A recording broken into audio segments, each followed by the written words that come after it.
இயேசு கிறிஸ்துவின் நாமத்தினால் அழைக்கப்பட்ட சகோதர சகோதரிகள் அனைவருக்கும் மாலை வணக்கத்தை தெரிவித்து கொண்டு இன்றைக்கான காணொளிக்கு நம்ம போலாங்க. இன்றைக்கு நம்ம பார்க்க போகின்ற தலைப்பு என்னன்னு பாத்தீங்கன்னாக்கா 10 inspiring revelations from John's gospel. யோவான் எழுதின சுவிசேஷத்திலிருந்து 10 ஊக்கமளிக்கும் வெளிப்பாடுகள். மொத்தமா 4 சுவிசேஷங்கள் இருக்குதுங்க. இந்த 4மே எதன் அடிப்படையில் இருக்குதுன்னு பாத்தீங்கன்னாக்கா இயேசு கிறிஸ்துவின் வாழ்க்கை வரலாறு. ஒண்ணுலயே எல்லாமே இருந்திருக்கலாமே. ஏன் 4 சுவிசேஷம் அப்படின்ட்டு கேள்வி நமக்கு வரணும். தேவன் என்ன பண்ணியிருக்கிறாருனாக்கா, இந்த 4 பேர் மூலியமாக நெறைய டீட்டெயில்ஸ் வந்து நம்மளுக்கு குடுத்திருக்கிறாருங்க. ஒரு சுவிசேஷத்துல இல்லாத சில விஷயங்கள் இன்னொரு சுவிசேஷத்துல இருக்கும். அப்படிப்பட்ட 10 விஷயங்களை நம்போ யோவான் சுவிசேஷத்துல மட்டும் பார்க்கின்ற விஷயங்கள நம்போ பிரத்யேகமா இந்த ஒரு காணொளியில பார்க்க போகின்றோங்க. ஏன்னா தேவனுடைய வல்லமை அந்த மாதிரிங்க இல்லைங்களா? நம்போ எந்த புக்கையும் எந்த ஒரு சாப்டரையும் எந்த ஒரு வசனத்தையும் இக்னோர் பண்ற மாதிரியே இல்லைங்க வேதத்துல. அந்த அளவுக்கு ரொம்ப ரொம்ப முக்கியத்துவம் இருக்குது வேத வசனத்துக்கு. முதலாவது விஷயம் என்னன்னு பாத்தீங்கன்னாக்கா, யோவான் எங்கேயுமே வந்து அவரோட பேரை வந்து குறிப்பிடவே இல்லைங்க டைரக்டா. நான் தான் எழுதினேன் அப்படின்ட்டு. இன்டைரக்டா சொல்றாருங்க. அவர் யாருன்றது டைரக்டா யோவான் அப்படின்ட்டு அவரோட பேரை வந்து குறிப்பிடல. இது ரொம்ப ஆச்சரியமா இருக்குது. அந்த காலகட்டத்துல என்ன பண்ணுவாங்கன்னு பாத்தீங்கன்னாக்கா, எழுத்தாளர்கள் பொதுவாக அவங்களோட பேர் வரணும்னு தான் விரும்புவாங்க இல்லைங்களா? ஏன்னா அவங்களோட எடுத்து அவங்களுக்கு வந்து அந்த அங்கீகாரம் கிடைக்கணும்னு தான் நினைப்பாங்க. ஆனா யோவான் என்ன பண்றாருங்க, அவரோட பேர் வந்து குறிப்பிடல. இதே பவுல் நம்ம எடுத்தோம்னாக்கா, அவரோட பேர் வந்து வருதுங்க. அவர் தான் எழுதினாருன்றது நம்மளுக்கு அப்படியே டைரக்டாவே தெரியுது. ஆனா இதுல வந்து அவர் இன்டைரக்டா சொல்றாரு யோவான். யோவான் 21ஆம் அதிகாரம் 24வது வசனத்துல நம்ம பார்க்கலாம். ஜான் சாப்டர் 21:24லங்க. அந்த சீஷன் இவைகளை குறித்து சாட்சி கொடுத்து இவைகளை எழுதினவன் அவனுடைய சாட்சி மெய் என்று அறிந்திருக்கின்றோம். பாத்தீங்களா? அந்த சீஷன் அப்படின்றாங்க. அந்த சீஷன் வேற யாரும் யோவான் தாங்க. ஆனா 3வது மனுஷன் மாதிரி எழுதுறாரு. அதான் ஆச்சரியமா இருக்குதுங்க. ராபோஜனை எடுக்கும் போது இயேசுவின் மார்பில வந்து சாய்ந்து இருக்கிறார். இங்குமே நம்ம பார்க்கும்போது யோவான் என்ற பேரு டைரக்டா குறிப்பிடப்படல. ஆனா யோவான்ன்றத நம்ம அண்டர்ஸ்டாண்ட் பண்ணிக்கலாம். இயேசு கிறிஸ்து ரொம்ப லவ் பண்ண ஒரு சீஷன் அப்படின்ற மாதிரி குறிப்பிடப்பட்டுள்ளது. யோவான் 13ஆம் அதிகாரம் 23வது வசனத்துல ஜான் சாப்டர் 13:23ல அவருடைய சீஷரில் ஒருவன் இயேசுவின் மார்பிலே சாய்ந்திருந்தான். அவன் இயேசுவுக்கு அன்பாய் இருந்தவன். பாத்தீங்களா? இயேசு கிறிஸ்துவுக்கு ரொம்ப அன்பா இருந்த ஒரு சீஷனுங்க. இதுல நம்ம கற்றுக்க வேண்டிய முக்கியமான பாடம் என்னன்னாக்கா, நம்ம எல்லாருக்கும் தெரியணும்னு அவசியம் இல்லைங்க. இயேசு கிறிஸ்துக்கு நம்ம ஊழியம் செய்யறோம் அப்படின்னாக்கா, எல்லாரும் நம்மள அப்ரிஷியேட் பண்ணணும். நம்மளுடைய பேர் வந்து லைம் லைட்ல இருக்கணும் அப்படின்றது அவசியம் இல்லை. தேவனுடைய நாமம் வந்து மகிமைப்பட்டால் போதும். அதனாலதான் இந்த சுவிசேஷத்துல நம்ம என்ன பாக்குறோம்னா, இயேசுவை தான் வந்து சென்டர் பாயிண்டா அவர் நிறுத்துறாருங்க, முன்னிறுத்துறாருங்க. இவரோட பேரை வந்து குறிப்பிடணும்ட்டு அவர் வந்து விரும்பல. இத அடிப்படையா வச்சுதான் நிறைய பேர் இதே ஒரு ட்ரெண்ட வந்து பின்னாடி ஃபாலோ பண்ணாங்க. இல்லைங்களா? இவர் வந்து நிறைய பேருக்கு ஒரு இன்ஸ்பிரேஷன் இருக்கிறாருங்க அந்த ஒரு விஷயத்துல. 2வது விஷயம் என்னன்னு பாத்தீங்கன்னாக்கா, யோவானு 7 அற்புதங்களை குறித்து எழுதுறாருங்க. இயேசு கிறிஸ்து செய்த அற்புதங்கள் ஆர்டர் வைஸ்ல வந்து எழுதுறாரு. இதுதான் வந்து முதலாவது அப்படின்னு சொல்லிட்டு அவர் எழுதுறாருங்க. ஏன் அப்படின்னா, இயேசு கிறிஸ்து தான் மெய்யான மெஸ்ஸையா, தேவனுடைய ஒரே பேரான குமாரன் என்பதற்கு இதெல்லாம் வந்து ஆதாரமா இருக்குதுங்க. இந்த யோவானோட புஸ்தகத்தை நம்ம பார்க்கும்போதே இயேசு கிறிஸ்து யாருன்ட்டு நம்மளுக்கு இன்ட்ரோடியூஸ் பண்றாருங்க. இயேசு கிறிஸ்துவோட வல்லமையை வந்து இன்ட்ரோடியூஸ் பண்றாருங்க. அவரோட டிவினிட்டி பத்தி இங்க வந்து காட்டுறாரு. இல்லைங்களா? யோவான் 20ஆம் அதிகாரம் 30, 31ல ஜான் சாப்டர் 20, 30 and 31ல இதை வந்து நம்ம பார்க்கிறோம். இயேசு இந்த புஸ்தகத்தில் எழுதிராத வேற அநேக அற்புதங்களையும் தம்முடைய சீஷருக்கு முன்பாக செய்தார். இயேசு தேவனுடைய குமாரனாகிய கிறிஸ்து என்று நீங்கள் விசுவாசும்படியாகவும் விசுவாசித்து அவருடைய நாமத்தினாலே ஜீவனை அடையும்படியாகவும் இவைகளை எழுதப்பட்டிருக்கிறது. பாத்தீங்களா? எதற்காக எழுதணும் அப்படின்ட்டு சொல்றோம். இயேசு கிறிஸ்துவ வந்து விசுவாசிக்கணும். அது மட்டும் இல்லாம இயேசு கிறிஸ்துவின் நாமத்தினாலே நித்திய ஜீவனை அடையணும் அப்படின்றதுக்காகவே இந்த விஷயத்த நம்ம எழுதுறோம் அப்படின்ட்டு அவர் சொல்றாருங்க. இதுல இருந்து இயேசு கிறிஸ்துவோட வல்லமை அவர் யாருன்றத தெளிவா நம்ம உணர்ந்துக்கலாம். அது மட்டும் என்ன சொல்றாருனாக்கா, இதுல சொல்லப்படாத இன்னும் நிறைய அற்புத அடையாளங்களை இயேசு கிறிஸ்து செய்திருக்கிறார். அது எல்லாமே எழுத முடியல அப்படின்றதும் அவர் வந்து குறிப்பிட்டுறாருங்க. ஒரு ஆர்டரா வந்து எழுதுறாருங்க. குரோனாலஜிக்கல் ஆர்டர்ல. ஒருவேளை இவர் வந்து இதுதான் முதலாம் அற்புதம் அப்படின்ட்டு சொல்லாம இருந்திருந்தா நமக்கு அது தெரிஞ்சிருக்காது. அவ்வளவு டீட்டெயிலா வந்து இருக்குது. யோவான் 2:11ல நம்ம பார்க்கிறோம். ஜான் சாப்டர் 2:11 இயேசு இந்த முதலாம் அற்புதத்தை கலேலியாவில் உள்ள கானா ஊரிலே செய்து தம்முடைய மகிமையை வெளிப்படுத்தினார். அவருடைய சீஷர்கள் அவரிடத்தில் விசுவாசம் வைத்தார்கள். சீஷர்களுக்கும் அவர் மேல விசுவாசம் வருவதற்கு இந்த அற்புத அடையாளம் வந்து முக்கியமான ஒரு ஆதாரமா இருந்துச்சு. அவருடைய வல்லமையை காண்பது. ஏன்னா இதுக்கு முன்னாடி யாருமே இந்த அளவுக்கு வந்து செய்யல. அது வந்து அது அவங்களுக்கு ஆச்சரியமா இருந்துச்சுங்க. 7 முக்கியமான அற்புத அடையாளங்கள ஆர்டரா வந்து யோவான் எழுதுறாருங்க. முதலாவது நமக்கு நல்லா தெரிஞ்சது என்னன்னு பார்த்தீங்கன்னாக்கா, தண்ணீரை திராட்சை ரசமாக மாற்றியது. அடுத்து வந்து ஒரு அபிஷியலோட மகன வந்து சுகமளிக்கிறார். அடுத்து வந்து பெதஸ்தா கிட்ட ஒருத்தர வந்து ஹீல் பண்றாருங்க, ஒரு முடவர. அடுத்து 5000 பேருக்கு என்ன பண்ணாருங்க? உணவு குடுத்தார். 5 அப்பம், 2 மீன வைத்தே வந்து பண்றாருங்க. அடுத்து வந்து தண்ணீர் மேல இயேசு கிறிஸ்து நடந்து வருவது. அடுத்து ஒரு குருடனுக்கு பார்வை கொடுத்தார். லாசரு வந்து உயிரோட கொண்டு வந்தாருங்க. இது எல்லாத்தையும் பார்த்துட்டு அவங்களுக்கு என்னங்க, அவர் மேல விசுவாசம் இன்னும் அதிகமாகுதுங்க. ரொம்ப ரொம்ப இன்டென்ஸா இருந்துச்சுங்க. இதுல முக்கியமானது என்னன்னு பார்த்தீங்கன்னாக்கா, லாசர வந்து உயிர்த்தெழ வைத்தது. கிட்டத்தட்ட 4 நாட்கள் கழித்து வந்து அது பண்ணது தான் ரொம்ப ரொம்ப ஆச்சரியமான ஒரு விஷயமா இருந்துச்சுங்க. இதுல நம்ம கற்றுக்க வேண்டிய பாடம் என்னன்னு பார்த்தீங்கன்னாக்கா, இந்த மிராக்கிள்ஸ் வந்து விசுவாசத்துக்காக தான் வந்து அவர் எழுதினாருங்க. ஜஸ்ட் இத பார்த்து எல்லாரும் ஆச்சரியப்படணும் அப்படின்றதுக்காக அல்ல. இது எதற்காக வந்து யோவான் குறிப்பிட்டு எழுதியிருக்கிறாருனாக்கா, இயேசுவின் மேல ஜனங்க வந்து இன்னும் அதிகமா விசுவாசம் வைக்கணும். அவர்தான் மெசியா என்பதற்காக இதெல்லாம் அடையாளம் அப்படின்றதுக்காக காட்டுறாருங்க. 3வது விஷயம் என்னன்னு பார்த்தீங்கன்னாக்கா, யோவான் சுவிசேஷம் எப்படி ஆரம்பிக்குது அப்படின்னு பார்த்தீங்கன்னாக்கா, ஆதியாகமம் எப்படி மோசே எழுதினாரோ, அதே போல அதே பாணியில வந்து எழுதப்பட்டு இருக்குதுங்க. ஆதியில இருந்து ஆரம்பிக்கிறாங்க. இயேசு கிறிஸ்துக்கு ஒரு ஆதி இருந்ததுங்க. இந்த உலகத்துக்கு அவர் வர முன்னாடி எங்க இருந்தாரு? எப்படி இருந்தாரு? அப்படின்றத இவரு தான் வந்து இன்ட்ரோடியூஸ் பண்றாரு ஜனங்களுக்கு. அது ரொம்ப ரொம்ப இன்ட்ரஸ்டிங்கா இருக்குதுங்க. தேவையான ஒரு ஒன்றா இருக்குது. இது வந்து யோவான் 1ஆம் அதிகாரம் 1வது வசனத்துல நம்ம பார்க்கிறோம். ஜான் சாப்டர் 1:1 ஆதியிலே வார்த்தை இருந்தது. அந்த வார்த்தை தேவனிடத்தில் இருந்தது. அந்த வார்த்தை தேவனாய் இருந்தது. ஆதியில வந்து எங்க இருந்தார்? இயேசு கிறிஸ்து. தேவன் கூட வந்து பரலோகத்துல அவர் இருந்தார் அப்படின்றதுக்கு அடையாளத்தை வந்து இங்க நம்ம பார்க்கிறோம். சோ இந்த ஆதின்றது ஆதியாகமம் 1:1 கூட நம்ம பார்க்கிறோம். இது வந்து கனெக்டிங் பாயிண்ட். ஆதியிலே தேவன் வானத்தையும் பூமியும் சிருஷ்டித்தார். இதே போல இயேசு இயேசு கிறிஸ்துவோட ஆதியை வந்து யோவான்ல நம்ம வந்து பார்க்கலாங்க. நிறைய பேர் வந்து பூமியில வந்தபோதுதான் இயேசு வந்தது, அதுக்கு முன்னாடி அவர் இல்ல அப்படின்ட்டு நினைக்கிறாங்க. ஆனா அவர் வந்து உலக தோற்றத்துக்கு முன்பாகவே இயேசு கிறிஸ்து இருந்தாரு.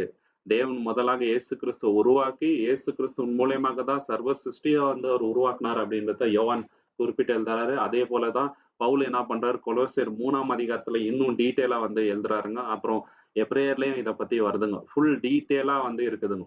இல்லைங்களா? இயேசு கிறிஸ்துவோட ஆதி. இதுல 2 விஷயம் நம்ம வந்து பார்க்கலாங்க. ஆதி ஆகமத்துல வந்து உலகத்தை தேவன் எப்படி உருவாக்கினார்? அது வந்து கிரியேஷன் இல்லைங்களா? சிருஷ்டிப்ப பத்தி இருக்குதுங்க. இங்க யோவான்ல உலகத்தை தேவன் எப்படி ரட்சித்தார்? ரிடம்ஷன் பத்தி இருக்குதுங்க. இது 2மே வந்து இங்க கனெக்ட் ஆகுது. இல்லைங்களா? லோகஸ் வந்து ரொம்ப மீனிங்ஃபுல்லா இருந்துச்சுங்க. இல்லைங்களா? ஜூயிஷ் பீப்புள்ட்டயும் சரி, கிரேக்க ஜனங்கள்ட்டயும் சரி, இது ரொம்ப ரொம்ப மீனிங்ஃபுல்லா ஒரு விஷயம் இருந்துச்சுங்க. சோ இதுல என்ன நம்ம பார்க்கலாம்னாக்கா, ஞானத்தையும் பார்க்கலாம், ரீசனிங்கையும் பார்க்கலாம். இததான் வந்து டிஸ்கிரைப் பண்றதுக்கு யூஸ் பண்றாருங்க. இயேசு கிறிஸ்துவ இத வச்சுதான் அவர் என்ன பண்றாருங்க, டிஸ்கிரைப் பண்றாரு. இதுல நம்ம கற்றுக்க வேண்டிய பாடம் என்னன்னு பாத்தீங்கன்னாக்கா, இயேசு கிறிஸ்து என்னவா இருக்கிறாருனாக்கா, மூலமா இருக்கிறாரு. எதுக்குனாக்கா, இந்த உலகத்தை படைத்ததும் அவர் மூலியமாக தான், இந்த உலகத்துக்கு ரட்சிப்பும் நாங்க அவர் மூலியமா தான் வருது. சோ அந்த அளவுக்கு தேவன் என்ன பண்றாங்க, இயேசு கிறிஸ்துவ தேவன் பயன்படுத்தினார். அந்த ஒரு விஷயத்தை இங்க நம்ம ஆழமா கத்துக்கலாம். 4வது விஷயம் என்னன்னு பாத்தீங்கன்னாக்கா, யோவானோட ரைட்டிங் ஸ்டைல் ரொம்ப டிஃப்ரெண்டா இருக்குது. எந்த விதத்துலன்னு பார்க்கும்போது ரொம்ப ரொம்ப லென்த்தியான கான்வர்சேஷன், ரொம்ப மீனிங்ஃபுல்லான கான்வர்சேஷனை அவர் ரெக்கார்ட் பண்றாருங்க. மத்த சுவிசேஷத்துல ரொம்ப லென்த்தியான கான்வர்சேஷனை வந்து அவாய்ட் பண்றாங்க. ஆனா இவர் என்ன பண்றாருங்க, இயேசு கிறிஸ்து உட்காந்து பேசுறது என்னென்ன அவங்க வந்து பேசுனாங்க அப்படின்றத டீட்டெயிலா ரெக்கார்ட் பண்றாரு. அது நமக்கு இன்னைக்கு பிரயோஜனமா இருக்குது. எக்ஸாம்பிள் வந்து சமாரியா ஸ்திரீ கிட்ட என்ன பண்றாருங்க, இயேசு கிறிஸ்து ரொம்ப நேரம் பேசுறாரு. அதை குறிப்பிட்டு இவர் வந்து எழுதுறாருங்க. யோவான் 4ஆம் அதிகாரம் 13, 14, ஜான் சாப்டர் 4, 13 and 14ல இயேசு அவளுக்கு பிரதியுத்தரமாக, இந்த தண்ணீரை குடிக்கிறவனுக்கு மறுபடியும் தாகம் உண்டாகும். நான் கொடுக்கும் தண்ணீரை குடிக்கிறவனுக்கோ ஒரு காலம் தாகம் உண்டாகாது. நான் அவனுக்கு கொடுக்கும் தண்ணீர் அவனுக்குள்ளே நித்திய ஜலமாய் ஊறுகிற நீரூற்றாய் இருக்கும். பாத்தீங்களா? ஒரு நீரூற்றாய் இருக்கும் அப்படின்ட்டு சொல்றாருங்க. அந்த அளவுக்கு வந்து ரொம்ப மீனிங்ஃபுல்லா இருக்குது. பரிசுத்த ஆவிய குறித்து தான் அவர் வந்து சொல்றாரு. இது பிற்காலத்துல நமக்கு தெரியுதுங்க. அது மட்டும் இல்லாம நிக்கோடிமஸ் கிட்ட வந்து இயேசு கிறிஸ்து பேசுற அந்த ஒரு கான்வர்சேஷனை கூட டீட்டெயிலா அவர் வந்து நோட் பண்றாருங்க. இதுல வந்து ஒருவன் மறுபடியும் பிறக்காவிட்டால் பரலோக ராஜ்யத்துக்கு போக முடியாது அப்படின்ற முக்கியமான ஒரு சத்தியத்தை நம்ம வந்து பார்க்கலாங்க. யோவான் 3ஆம் அதிகாரம் 1வது வசனத்துல, ஜான் சாப்டர் 3:1ங்க, யூதர்களுக்குள்ளே அதிகாரியான நிகதேமு என்னப்பட்ட பரீசியன் ஒருவன் இருந்தான். அவர் நைட் டைம்ல போயிட்டு இயேசு கிறிஸ்துவ மீட் பண்றாருங்க. இந்த மாதிரி நிறைய எக்ஸாம்பிள வந்து நம்ம சொல்லிட்டு போலாம். அது மட்டும் இல்லாம அப்பர் ரூம்ல என்ன பண்றாருங்க இயேசு கிறிஸ்து, அவர் மரிப்பதற்கு முன்பாக சீஷர்களுக்கு நிறைய விஷயத்த வந்து சொல்றாரு. ரொம்ப ஆழமான விஷயத்த நீங்க வந்து கவலைப்படாத இருங்கோ, என் மேலயும் விசுவாசமா இருங்கோ, தேவன் மேல விசுவாசமா இருங்கோ. நான் உங்களுக்காக ஒரு இடத்த ஆயத்தம் பண்ணிட்டு வந்துட்டு, திரும்பி நான் இருக்கும் இடத்துக்கே உங்கள வந்து திருப்பி கூட்டிட்டு போறேன். எங்க அப்பாவோட வீட்ல அநேக வாசஸ்தலங்கள் உண்டு அப்படின்னு சொல்லிட்டு, அவங்கள வந்து ஊக்கப்படுத்திட்டு இது பண்றாருங்க. இதெல்லாம் ரொம்ப முக்கியமான விஷயங்க. ரொம்ப முக்கியமான பாயிண்ட் என்னன்னாக்கா, இதுல நான் உங்களை நேசிப்பது போல நீங்க வந்து மத்தவங்கள நேசிக்கணும். ஒருத்தருக்கு ஒருத்தர் லவ் பண்ணணும் அப்படின்ட்டு சொல்றாருங்க. இது அல்டிமேட் ட்ரூத்துங்க. இது எல்லாமே யோவான் வந்து ரெக்கார்ட் பண்றாருங்க மெனக்கெட்டு.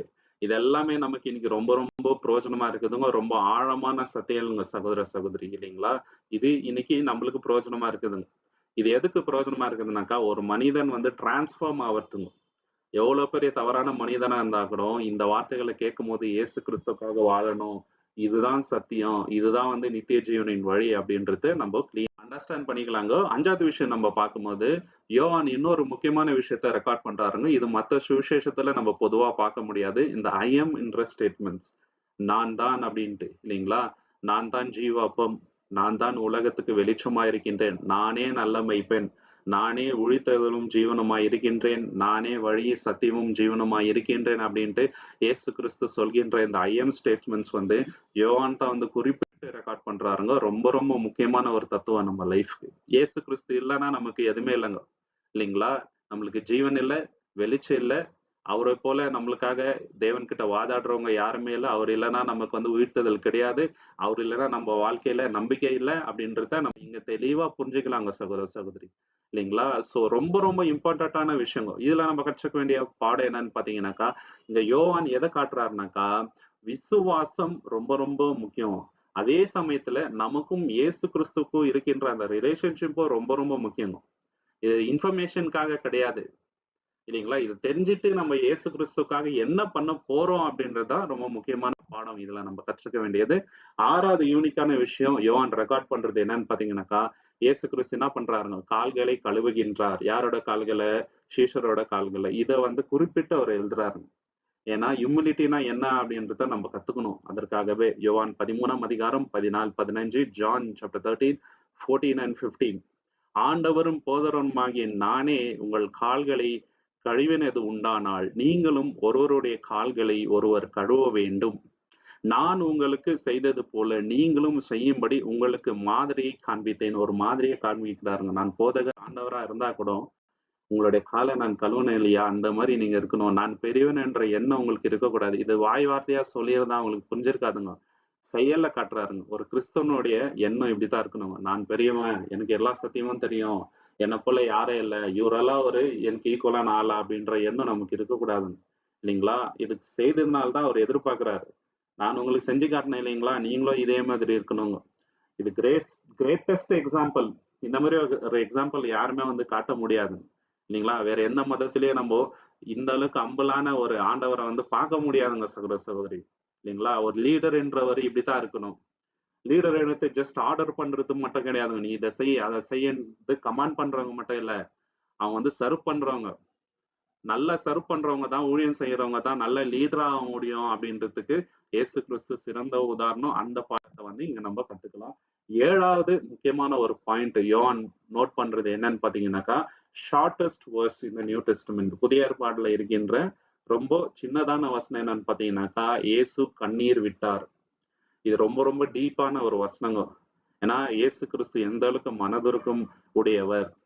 இப்ப மனிதன் வந்து கஷ்டப்படும் போது, சாகும் போது தேவன் என்ன பண்றாரு, அவருக்கு இருக்க இல்லையா? சாவுல கூட நிறைய பேர் வந்து நெஞ்சாட்சிட்டே அழுவாங்க. கடவுளுக்கு கண் இல்லையா அப்படின்னு சொல்லிட்டு. ஆனா இங்க நம்ம பாக்குறோங்க, தேவனோட மனசு எந்த மாதிரி, தேவனுடைய மனசை இங்க இயேசு கிறிஸ்து காமிச்சாருங்க. மனுஷன் கஷ்டப்படும் போது அவரும் அழுவுறாருங்க இல்லைங்களா? இதுல நம்ம பார்க்கலாம் எந்த அளவுக்கு லவ் கம்பேஷன் அவர்கிட்ட எவ்வளவு இருக்குதுன்ட்டு நம்ம பார்க்கலாங்க. ரெண்டே ரெண்டு வார்த்தை தான், இயேசு கண்ணீர் விட்டார், ஜீசஸ் வெப்ட். அதுல வந்து அவரோட கேரக்டர் முழுசும் வந்து அடங்கி இருக்குது இல்லைங்களா? தேவன் என்பவர் வெறிய வந்து அழிக்கிறவர் அப்படின்ட்டு நிறைய பேர் நினைக்கிறாங்க இல்லைங்களா? தேவன் கிட்ட பலம் பராக்கிரமம் மட்டும் கிடையாதுங்க, மனதுருக்கமும் உண்டு. ஏன்னா இந்த மனதுருக்கம்ன்ற கேரக்டரே தேவன் கிட்ட தான் நம்ம கிட்ட வந்திருக்குதுங்க சகோதர சகோதரி. நம்ம மத்தவங்களை பார்த்து இறக்கப்படுறோம், அழுகுறோம்னாக்கா அந்த சுபாவம் யார்கிட்ட இருந்து வந்துச்சு? தேவன் கிட்ட இருந்து நம்ம வந்துச்சு. இது ரெண்டுமே ஒரு ஆள் கிட்ட இருக்கும் அப்படின்றத இயேசு கிறிஸ்து காமிச்சாருங்க. அது வரைக்கும் ஜனங்களுக்கு தெரியல இல்லைங்களா? தேவன் எவ்வளவு மனதுருக்கப்படுவார் அப்படின்றது. ஆனா இயேசு கிறிஸ்து செய்யும் போதுதான் அவங்களுக்கு தெரியுதுங்க. சோ அவ்வளவு முக்கியமான பாடத்தை இங்க நம்ம பார்க்கலாம். 8வது விஷயம் என்னன்னு பாத்தீங்கன்னாக்கா, ஸ்திரீகளை பத்தி நோட் பண்ணி யோவான் ஸ்பெஷலா எழுதுறாருங்க. ஃபார் எக்ஸாம்பிள் யோவான் 20ஆம் அதிகாரம் 16ல இருந்து 18ல நம்ம பார்க்கும்போது முதலா இயேசு கிறிஸ்து உயிர்த்தெழுந்த உடனே அவங்கள ஃபர்ஸ்ட் பாக்குறது யாருன்னு பாத்தீங்கன்னாக்கா ஒரு ஸ்திரீ தாங்க. யாருனாக்கா மரியாள், மகதலேனா மரியாள் பாக்குறாங்க. அப்ப இயேசு கிறிஸ்து என்ன சொல்றாரு அப்படின்றத பார்க்கலாங்க. யோவான் 20ஆம் அதிகாரம் 16ல இருந்து 18.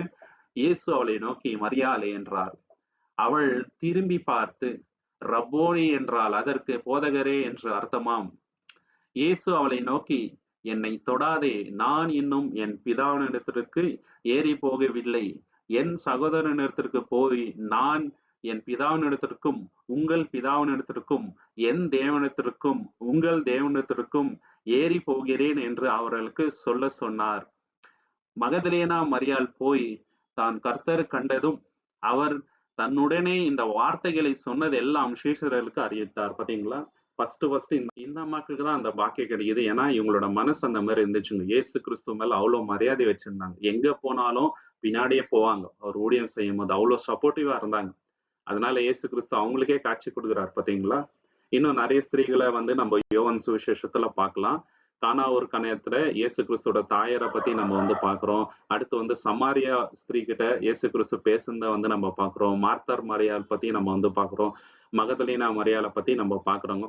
ஹிஸ்டரியில நம்ம பார்க்கும்போது ஸ்திரீகளுக்கு அவ்வளவு முக்கியத்துவம் கொடுக்க மாட்டாங்க.